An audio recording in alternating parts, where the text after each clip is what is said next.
அடுத்து நாவல் of sensibility இல்லைன்னா sentimental நாவல் அப்படின்னு சொல்கிறாங்க. இது 18th செஞ்சுரியில் கொண்டு வரப்பட்டுச்சு. இதுனா என்ன அப்படின்னா டியர்ஃபுல் டிஸ்ட்ரெஸ் ஆஃப் விர்ச்சூஸ்.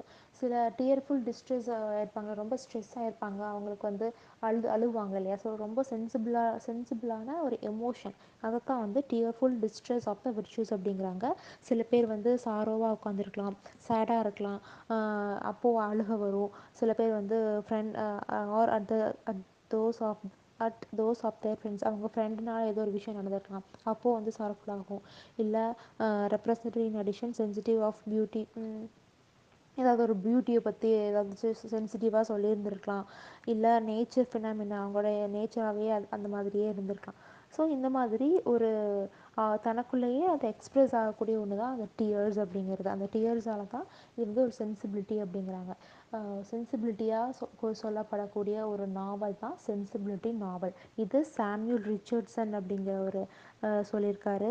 சென்டிமெண்டல் ஜேர்னியை பற்றி பப்ளிஷ் பண்ணியிருக்காங்க. நீங்க இன்னும் இங்கே தான் இருக்கீங்களா? முடிஞ்சிருச்சு, வீட்டுக்கு போங்க.